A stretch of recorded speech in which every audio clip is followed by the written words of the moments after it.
hyvinkin ajankohtainen ja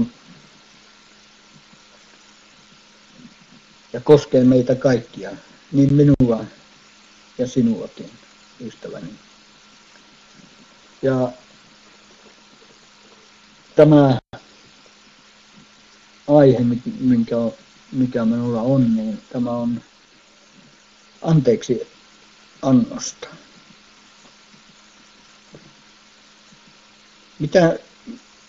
Mitä anteeksianto merkitsee?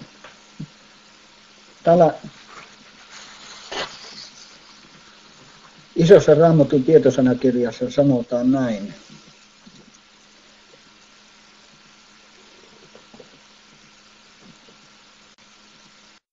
Se yksi sana on hebreankielinen ja se merkitsee peittää. Samoin kuin antaa anteeksi tarkoittaa, että sovitus on aikaan saatu. Ja toinen sana, joka tarkoittaa samaa, lähettää pois, antaa mennä ja sitten antaa anteeksi. Näitä sanoja käytetään yksinomaan Jumalan anteeksi annosta. Sitten täällä on yksi sana, joka merkitsee nostaa, kantaa ja ottaa pois. Siis kun Jeesus kärsi Golgatan ristillä, hän nosti ja otti pois meidän syntimme. Ja Raamatussa sanotaan myöskin, että kun Jumala antaa synnit takaisin, niin hän myös unohtaa ne.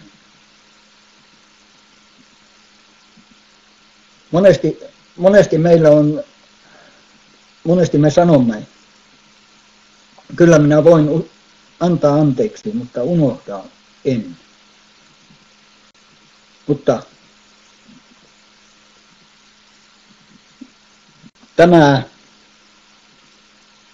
on väärin, sillä niin kuin Jumala antaa meille syntimme anteeksi, hän myöskin unohtaa ne. Hän pyyhkii kaikki ne synnit pois. Niitä ei ole enää. Ja olen itse tämän kokenut. Ja se koski todella kipeätä.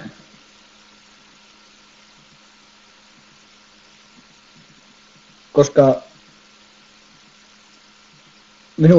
minuakin loukattiin aika pahasti montakin kertaa ja Herra sanoo, että anna anteeksi. Mä taistelin kauan aikaa, monia päiviä tämän kanssa ja Herra sanoi hiljaa, että anna anteeksi. Ja kun mä todella sen annoin anteeksi nämä asiat näille henkilöille, jotka loukkivat minua, niin vapauden.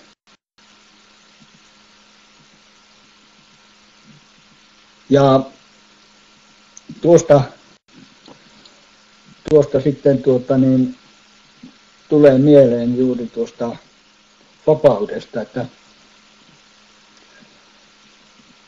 ja anteeksi antamattomuudesta ennen kaikkea, niin sillä on monia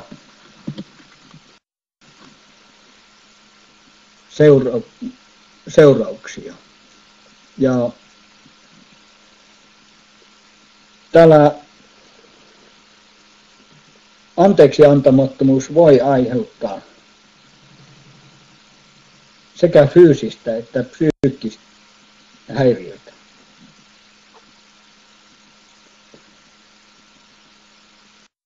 Mieleen eräs kertomus, jonka kuulin vuosia sitten. Oli yksi eräs vanha mies. Hän oli hyvin sairas ja hän oli uskossa, mutta hänen tilansa vain paheni ja paheni. Ja hänellä tuli psyykkisiä häiriöitä ja hän joutui mielisairaalaan. Ja nämä lääkärit ja psykologit, nämä ei löytäneet, mistä tämä johtuu. He olivat täysin ymmällä. Ja tuli sitten aika, meni vuosia ja hän oli täysin apaattinen. Hän ei pystynyt puhumaan eikä pitämään huolta itsestään ollenkaan. Ja sattui sitten eräs saarnamies tähän seurakuntaan tulemaan. Ja hän kuuli tästä miehestä. Ja hän meni tapaamaan tätä. Ja he keskustelivat siinä pitkän aikaa ja siinä ilmeni, että hänellä oli kaunaa ystävänsä kohtaan. Hän ei ollut pystynyt antamaan anteeksi tämän ystävän tekemiä rikkeitä. Hän ei millään pystynyt sitä tekemään. Ja tämä saarnamies puhui hänelle Jumalan sanasta ja niin tultiin siihen johtopäätökseen, että annetaan tämä synti myöskin unohtaa. Ja siinä samassa, kun hän sanoi, että minä annan anteeksi täydestä sydämestä nämä rikkomukset, niin tämä sairaus väistyi. Ja tämä mies pääsi sitten jonkin ajan päästä pois sairaalasta. Ja hän eli vielä vuosikymmeniä vielä tämänkin jälkeen. Tässä näemme hyvin kouriin tuntuvasti sen, mitä saatana tekee. Hän ujuttaa omia selityksiä meidän ajatusmaailmaan.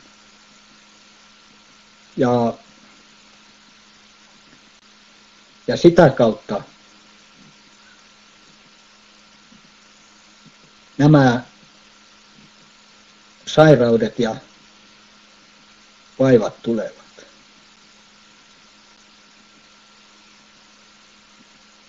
Ja todellakin sitten vielä anteeksiantamattomuus voi ja on yksi este meidän omalle hengelliselle kasvulle. Jos me pyörittelemme ajatuksissamme näitä rikkeitä, mitä kanssamatkaajamme on meitä kohtaan tehneet, niin meillä se on poissa Jumalan, että me voisimme antaa tämänkin ajan Jumalan käyttöön.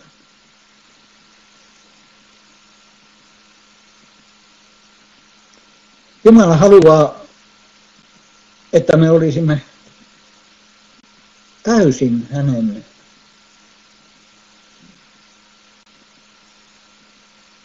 kanssaan. Olisimme hänen yhteydessään täydellä sydämellä.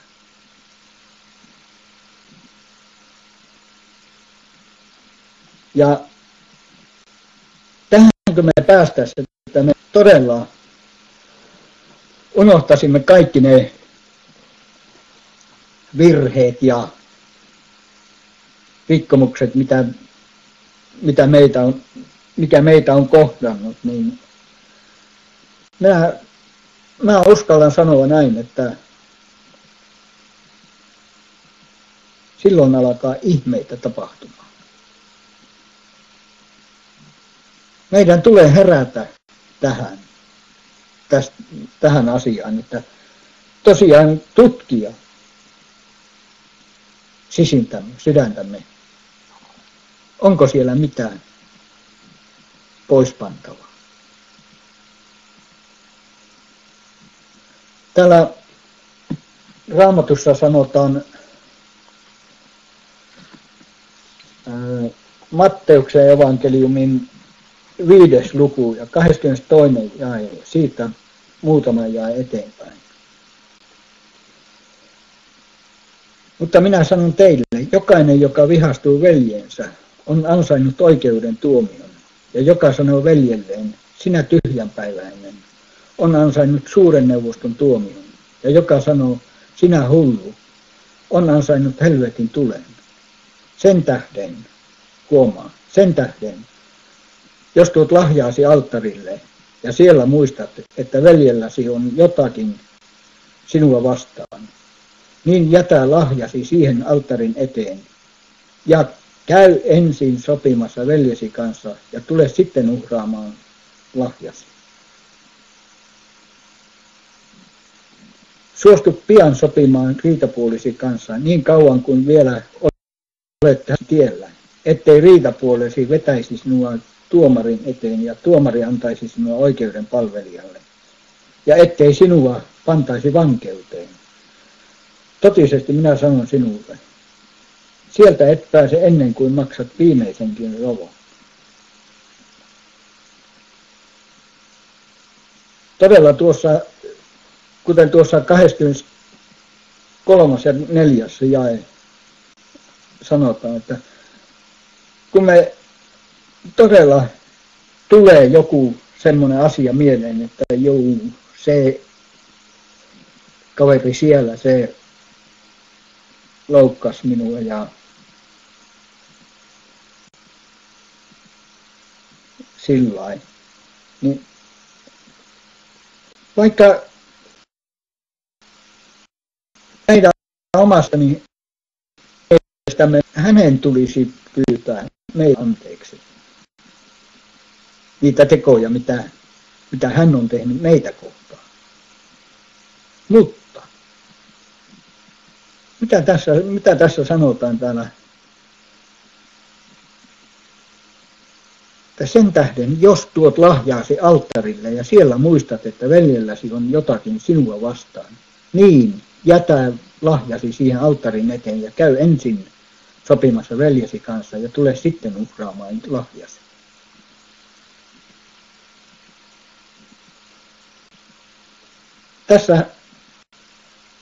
Tämä on todellakin, niin kuin aiemmin sanoin jo tuossa, että anteeksi antamattomuus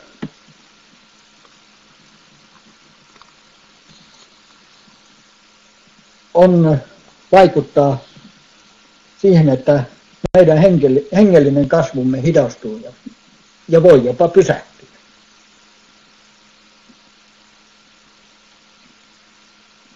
Että meillä kaikilla varmaan on joskus tällaisia tilanteita.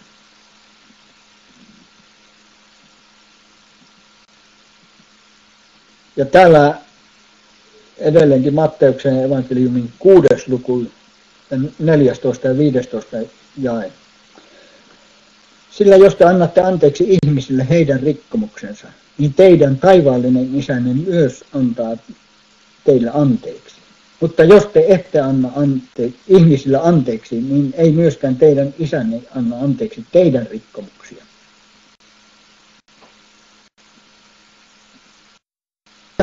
Tässä on jo yksi tärkeä kohta meidän muistaa. Meidän vaelluksemme aikana, että todella pyritään siihen, että antamaan anteeksi ne rikkeet, joita kanssamatkaajamme on meitä kohtaan tehneet. Vaikka se joskus todella tekee kipeätä. Mutta kuitenkin. Sillä kun todella me annamme täydestä sydämestä anteeksi, niin silloin me vapaudumme. Ja vaikka tämä vaikka vastapuoli ei tulisikaan pyytämään anteeksi. Mutta me olemme siitä vapaat, kun me olemme antaneet anteeksi.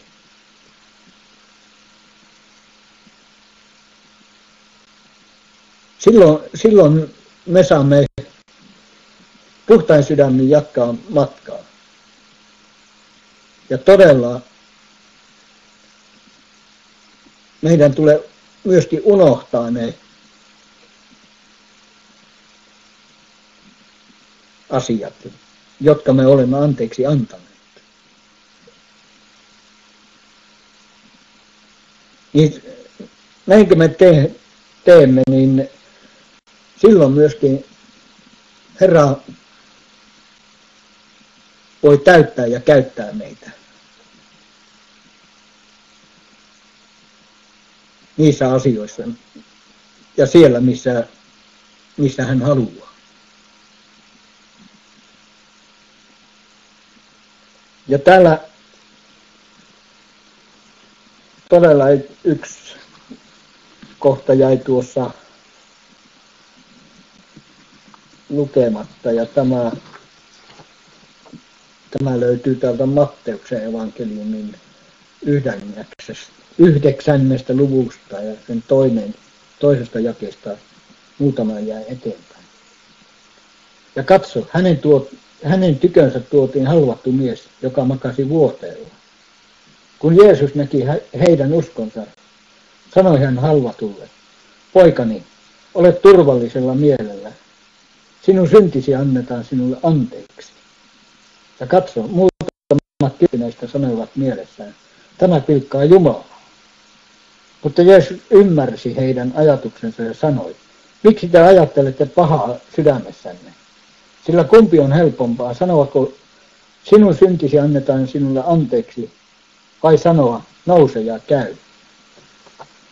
Mutta tietääksenne, että ihmisen pojalla on valta maan päällä antaa syntejä anteeksi, niin hän sanoi halvatulle, nouse, ota vuoteesi ja mene kotiin.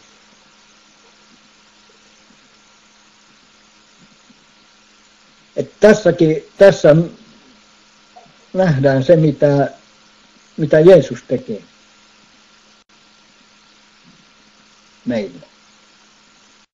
Ja on tehnyt meille. Silloin kun me hänen ristiinsä juureen.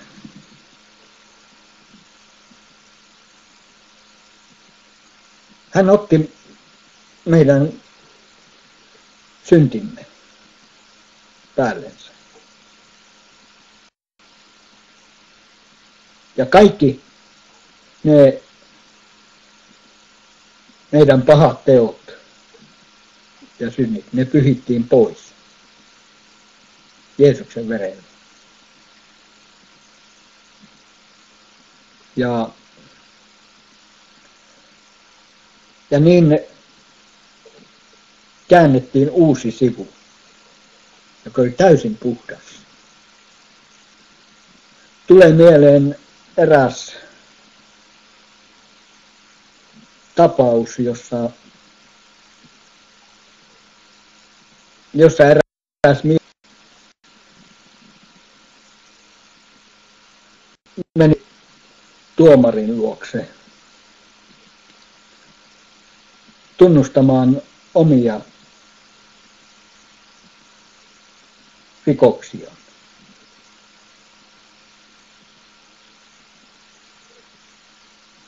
Ja tämä mies oli tullut joitakin aikoja aikaisemmin uskoon. Ja tämä tuomari tutki niitä kirjoja, tämän miehen rikosrekisteri. Sanoi, ei täällä ole mitään. Tämä on täysin puhdas. No, eikö siellä sitä ja sitä asiaa ole? Tämä on täysin, sinun rekisterisi on täysin puhdas.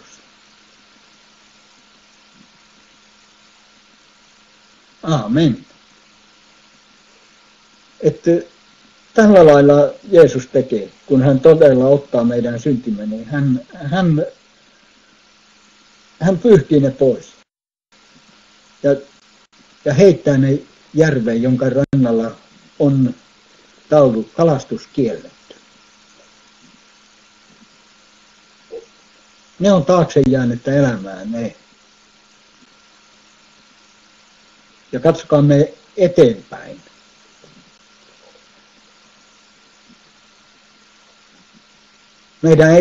Meidän ei tarvitse katsoa niitä menneitä, koska ne ovat menneitä ja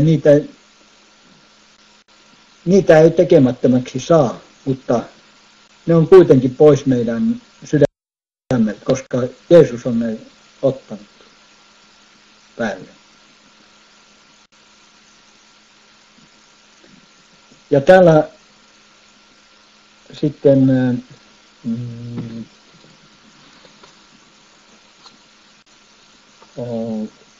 tämä on Matteuksen evankeliumin 18. luku ja 21. jakeesta tuonne 35. jakeeseen. Silloin Pietari meni hänen tykönsä ja sanoi hänelle, Herra, kuinka monta kertaa minun on annettava anteeksi veljelleni, joka rikkoo minua vastaan? Ihanko 7 kertaa? Jeesus vastasi hänelle, minä sanon sinulle, ei 7 kertaa, vaan 70 kertaa 7. Mikä tarkoittaa tässä, että meidän tulee antaa anteeksi, kun tämä, joka on rikkonut meitä kohtaan, tulee pyytämään anteeksi, niin meidän tulee antaa anteeksi. Vaikka se kuinka kipeätä tekee ja mielessä me sanomme, että nyt riittää. Jos me kieltäydymme antamasta anteeksi, niin silloin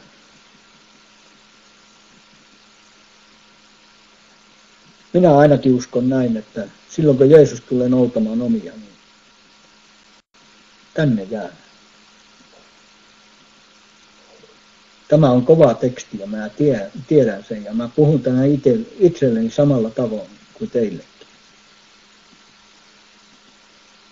Ja jatketaan eteenpäin.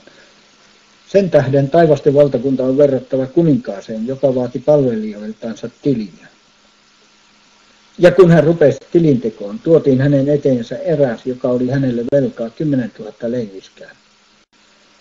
Mutta kun tällä ei ollut, millä maksaa, niin hänen herransa määräsi myytäväksi hänet ja hänen vaimonsa ja lapsensa ja kaikki mitä hänellä oli, ja velan maksettavaksi.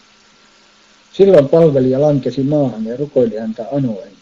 Ole pitkämielinen minua kohtaan, niin minä maksan sinulle kaikki. Niin Herran kävi sääliksi sitä palvelijaa, ja hän päästi hänet ja antoi hänen velan anteeksi. Mutta mentyään ulos se palvelija tapasi erään kanssapalvelijoistaan, joka oli hänelle velkaa 100 denaaria. Ja hän tarttui häneen, kuristi häntä kurkusta ja sanoi, maksa minkä olet velkaa.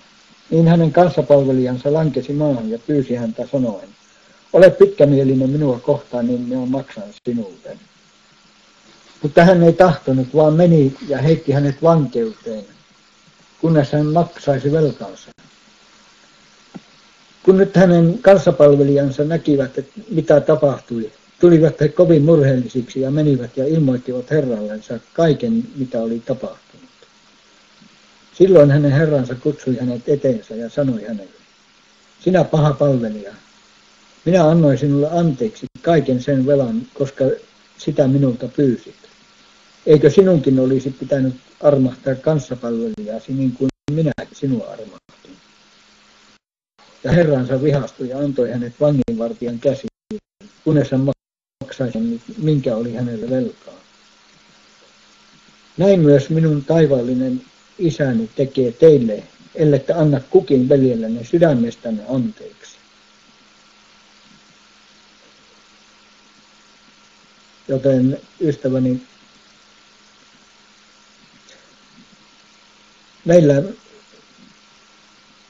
meidän täytyy mennä sinne Kristin juurelle ja todella täydestä sydämestä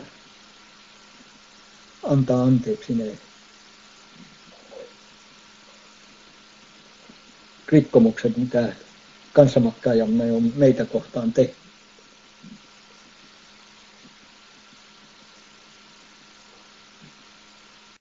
Ja täällä minua todella siunaa. Aina kun tulee mieleen tämä sananpaikka täältä Luukkaan evankeliumin 23. luku ja 34. jae. Tämä on sieltä, kun Jeesusta oltiin naulitsemassa ristille. Mutta Jeesus sanoi, Isä, anna heille anteeksi, sillä he eivät tiedä, mitä he tekevät.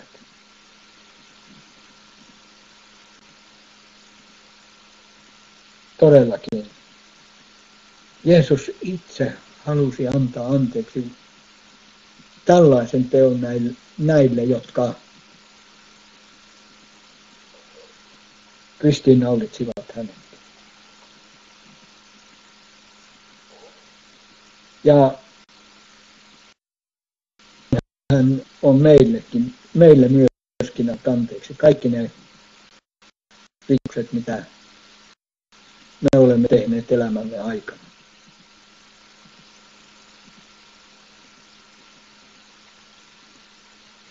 Ja tämä velvoittaa meitä myöskin antamaan anteeksi meidän kanssamatkaajillemme. Täällä Johanneksen evankeliumin 20. luku ja 23. jae sanotaan näin. Joiden synnit te anteeksi annatte, niille ne ovat anteeksi annetut. Joiden synnit te pidätätte, niille ne ovat pidätetyt. Todellakin näin se on, että Ja mä henkilökohtaisesti tämän tulkitsen näin, että jos mä en anna niitä rikkomuksia anteeksi kanssamatkaajalle,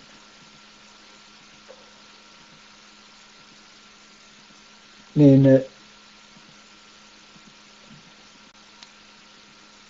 minun käy huonosti.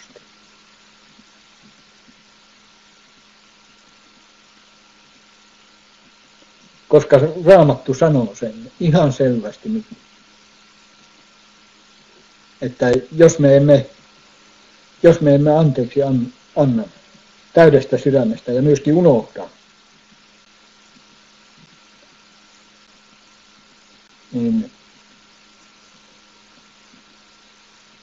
kadotukseen mennään.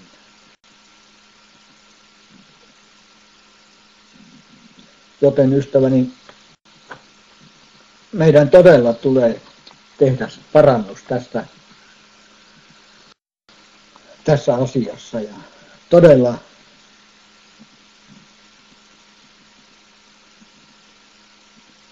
todellakin tehdä parannus ja mennä sinne Jeesuksen ristin juureen.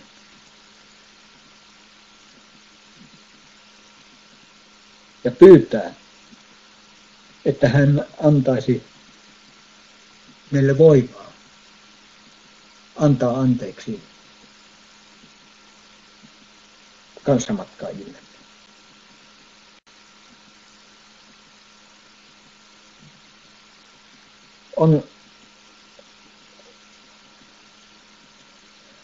Olisi todella ikävää, jos kaikki se, mitä on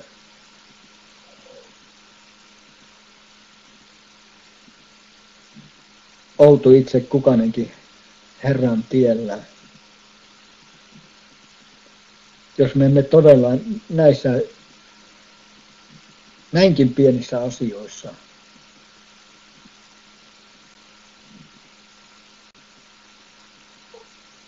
toimita Raamatun opetuksen mukaan.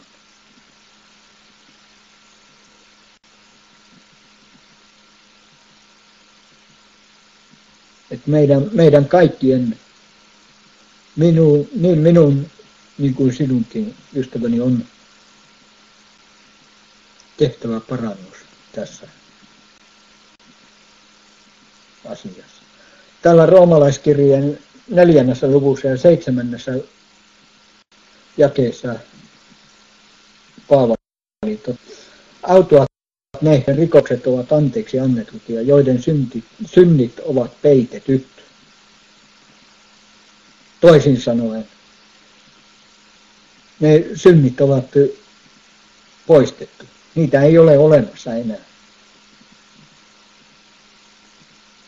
Jeesus on verellään pessyt ne pois.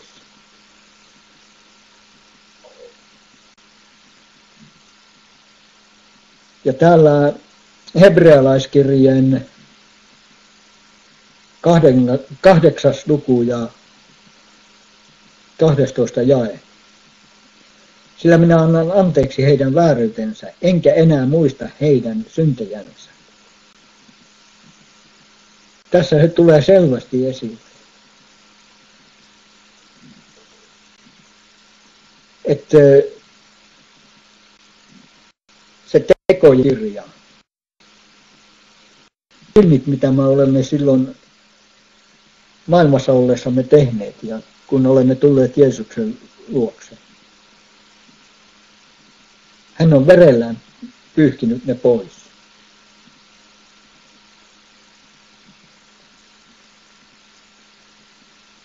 Ja kuten tässä sanotaan, enkä enää muista heidän syntejänsä. Kun niitä ei ole.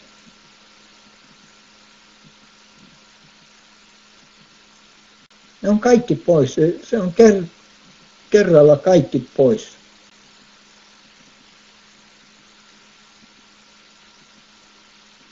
Ja todellakin, kuten sanoin jo aiemmin, niin meidän tulisi myöskin noudattaa tätä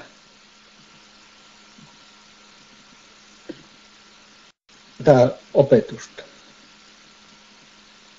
ja tehdä niin kuin Raamatussa sanotaan. Niin silloin kun me tämän teemme,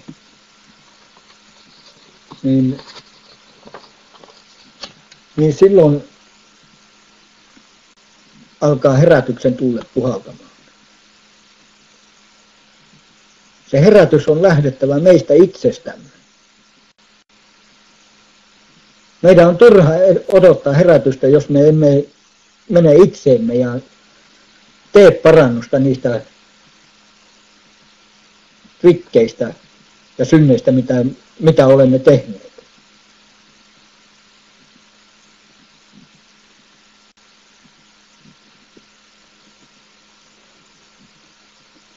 Todella, kuten tuolla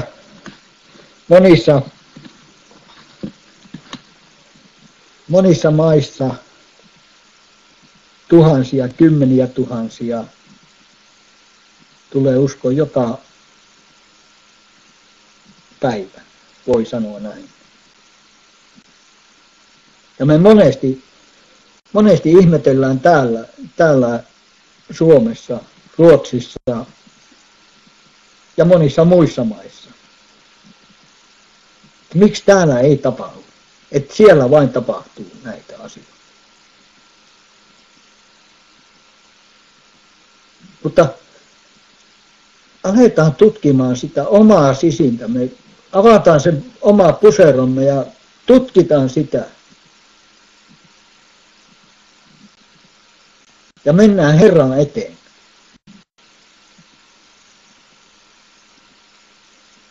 Meillä ei ole varaa leikkiä armolla.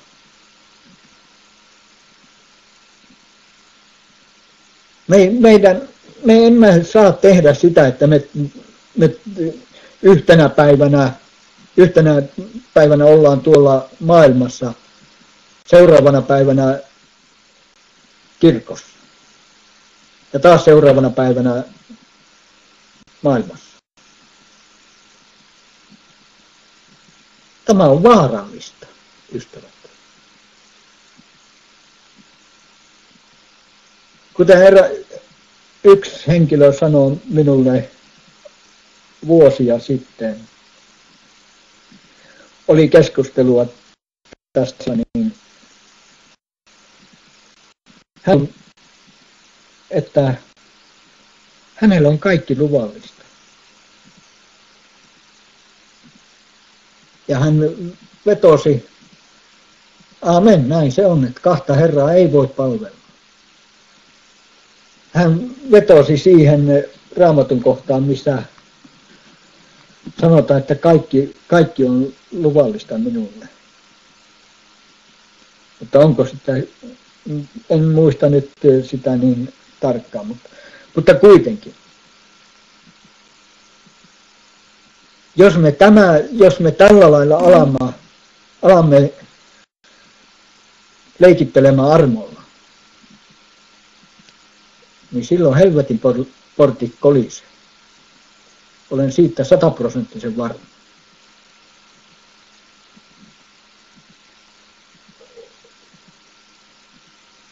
Ja todellakin, ystäväni,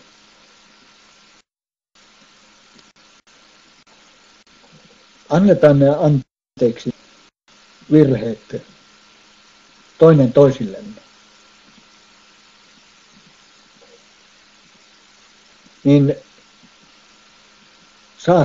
tulette näkemään, kuinka Herra alkaa toimia.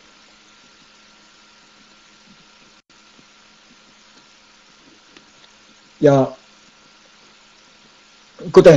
kuten sanoin aiemmin jo, niin mä puhun tämän yhtä lailla itsellekin.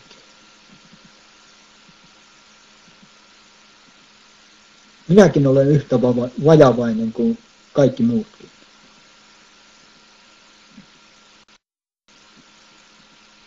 mutta Herralle.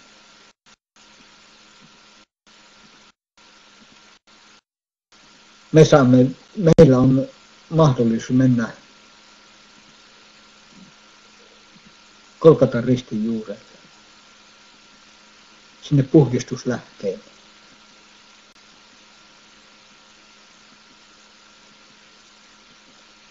Ja siksipä, ystäväni, haluankin sinulle sanoa,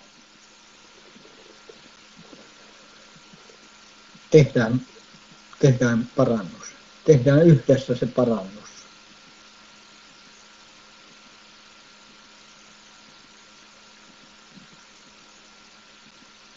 Ja todella, ystäväni, sinä, joka et tunne vielä Jeesusta, niin